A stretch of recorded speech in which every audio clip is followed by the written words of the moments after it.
أعوذ بالله من الشيطان الرجيم. بسم الله الرحمن الرحيم. المشتاسي سورة تكاثر تكاثر يا سورة التكاثر. دا سورة إذا القرآن الكريم دا كتاب لهاز يوصل دوهم السورة ده او د نزول په حساب باندې شپاړسمه سوره ده. په دې سوره کې 8 آیاتونه دي او یو رکوع ده او دا سوره هم مکی سوره ده. مکی سوره موږ تاسو ټول په پیژو چې نبی کریم صلی الله علیه وسلم د هجرت څخه در مخه نازله شوې ده. اوس راځو وسوره. بسم الله الرحمن الرحیم. الحمزه په لا د لام سره یو ځای کوو، لام ورغندې لري، ازانګانه پر کوو او اوږدوو یې نه. حمزه په یوه زور باندې د یوه زور اواز مطلب دا دی چې د اواز یې لنډ وي. ال ازانګانه ورکوو. ها باندې تیره زور دی، مد اصلي د الف کښې کې دي. که دا ها موږ دغسې ووایو او که موږ تاسې دغسې ووایو یو رقم اواز ورکوي. ها الها کو. کاف په یوه حرکت باندې وایو او میم په پیش د تا سره یو ځای کوو. دلته دغه حمزه الوصل نه ویل کېږي، حمزه الوصل نه وایو، لام شمسي نه وایو، دغه میم به راولو راسن به د تا سره وجنګوو، د تا شد به خلاص کو. څنګه به د تا شد خلاص کو؟ اوله تا ورغندی لري، دوهمه تا زور لري. دا شد خو نو انشاءالله تعالی زموږ تاسې ټولو اوس زده دی چې په شد کې یو توری دوه ورول کېږي، اول د ورغندې سره او دوهم په خپل حرکت. دلته حرکت یې څه شی دی؟ زور دی. نو موږ تاسې وایو یو د کوه بخشي زه د خوندې مز داخله وم. الها کو مت همزه الوصل ولام نو وایه. مت کا کاف باندې زور دی، الف مده دی، دوه حرکت یې کشو، سا په پیش وایو او دلته که موږ تاسې دریږو را ساکنه کوو بیا هم یې درنه وایو.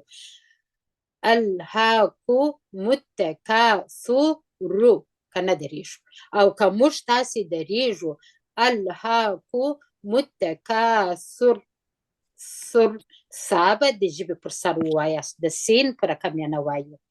الهاکو متکاثر حتی ح په ستوني کې وایو، د ستوني توری دی. ح به د تا سره وجنګو، تا به دوه حرکته کش کو. دغه یا الف مقصوره دی، دغه نه ویل کېږي. حتی دوه وره تا ویل کېږي. زا به په پیش د را سره وجنګو، را دلته درنه ویل کېږي. زر تا به په یوه حرکت په یوه پیش باندې وایو تو. میم به په پیش د لام قمري سره یو ځای کو. ستاسې جوړته پامې دا لام قمري دی ویل کېږي، دلته لام شمسي و نه ویل کېږي. د لام شمسي وروسته دا په پسې توري لکه دلته چې تا د شد لري. بیرته راځو دغه ځای ته، دا لام قمري دی ویل کېږي. اوس نو په دې ځای کې موږ تاسې حمزه الوصل نه وایو، میم به راسن د لام سره یو ځای کو. زرتم المقابر قاف په ډکه خوله باندې وایو، دروند توری دی، د ستوني توری دی. مقابر با به په زیر د را سره یې ځای کو. که چیرې موږ تاسې دلته نه درېږو را درنه وایو مقابر، او که موږ تاسې درېږو بیا د با سره زیر یو ځای کوو یا زیر جنګوو، را ساکنه کېږي. که موږ تاسې درېږو دا زور پر ځای ورغندی راځي، نو دلته موږ تاسې بیا را سپکه وایو. زرتم المقابر او دلته طا ده، باید خامخا پر ودرېږو. کله کاف به د لام سره یو ځای کو، پر لام باندې به نبر وکړو، ازانګه و اوږدواله نه ورکو. بیا به لام پسې دغه الف مده دی، پر لام باندې زور دی، الف مده دی. بیا به موږ تاسې دغه لام دوه حرکته کش کو. کله سین په زور د واو سره یو ځای کو، په دغه ځای کې مد لین دی. سوف دغه ف د پی په اواز نه وایي، سوپه یې نه وایو. سوپه د پی موږ تاسې څو واره ویلې ده چې دا د پښتو پی ده. په قرآن کریم کې پی نسته، په قرآن کریم کې فا ده، فا. سوفه، سوفه، دغه مدې لیندې په نرمي سره یې ادا کوو. سوفه تعلمون. تا مو د عین سره یو ځای کړه. کوشش وکړئ چې عین په ستوني کې وایاست، په نرمي سره یې وایاست، جټکه ورنه کړئ. په نرمي سره یې موږ څنګه وایو؟ ژبې اخیره پورته کوو نرم تالو ته. دلته یو کوچنی لار جوړېږي، موږ تاسې پکښې وایو تا تا. که موږ تاسې په د حمزه په اواز وایو تا ځینې جوړېږي، یا په حمزه یې نه وایو، په عین باندې وایو تعلمون. لامو په زور ووایه، میم باندې پیش دی، واو مده دی. دلته مو مد اصلي د واو جوړ کړئ، دوه حرکته مو راکش کړئ. اوس نو که دلته موږ تاسې درېږو، نون په زور نه وایو، نون په ورغندي وایو، عرضي ورغندی ورکو. نو دلته بیا موږ تاسې دا میم څلور حرکته راکشو، څلور. څنګه وایو؟ تعلمون. د نون مخرج به ټینګوي. او دغه ته مد عارض ده، عارض لسکون جوړیږي، لسکون. دغه نوم به تاسې انشاءالله تعالی په کراره کراره زده کړئ. ثم سا په پیش وایو، میم باندې شد دی. اول سا د میم سره چې جنګ وو، په دلته غنه ده، پر دا ساکن میم باندې موږ تاسې غنه کوو. ثم بیا وایو میم په زور پسې وایو. ثم کاف په زور د لام سره یو ځای کوو. لام څخه بیرته لکه دلته چې مو وایه، په دغه ځای کې مد اصلي د الف جوړیږي. کلا پر دغه لام باندې نبر کوو، اوږدوو یې نه، ازنګانو ورکوو. کلا، کلا. سین په زور د واو سره یو ځای کوو. دا مو یو وارې ووایه دلته په دغه ځای کې. دلته مد لین جوړیږي، په نرمي سره یې وایي. سوفه، سوف تعلمون. تا په زور د عین سره یو ځای کوو، په نرمي سره. لام په زور وایو. تعله، میم په پیش د واو سره یو ځای کوو، میم راکشوو، دوه حرکته، مد اصلي د واو دی. مو نه. اوس نو دلته آیات موږ ته راغلي او طاپ راغله، دلته موږ تاسې درېږو. تعلمون، سوف تعلمون. دا یو بل آیات بلا درکمه. کاف په زور د لام سره یو ځای کوو، لام باندې زور دی او الف مده دی. دغه د لام په منځ کې چې دغه الف دی، د الف مده دی. لکه دلته چې مو وایه کلا، کلا. لا ټوله خوندې د ځان سره وایست، میوټ سي، ټوله خوندې میوټ سي. لام په زور د واو سره یو ځای کوي. لو، کلا لو. دلته په دغه ځای کې که تاسو ګورئ لا دا کشوو، لام باندې زور دی، الف مده دی، مګر دلته یې نه کشوو، دا مد لین دی. لام په زور د واو سره یو ځای کوو. لو، لو. مد لین په نرمي سره ویل کېږي. تا په عین سره یو ځای کوو، دا توري مو دا درېیم وار دی چې وایه. تعلمون، تعلمو. میم به راکش کړو، دوه حرکته. نون به په زور ورته وایي نه.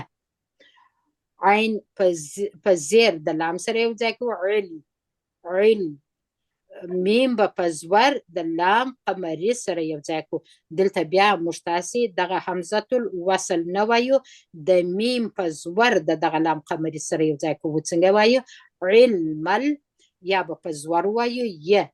قاف زیر لري، یا ساکنه په پسې راغلی ده. دلته مد اصلي د یا دی. قینې. اوس نو پر آیات باندې موږ تاسې درېږو، نو قاف راکش کړو، څلور حرکته، مد عارض سکون به جوړ کړو، لکه دلته چې مو جوړ کړئ. علم الیقین، علم الیقین. نیمه سوره مو بسته انشاءالله تعالی، در دغه ځای پورې به ووایو.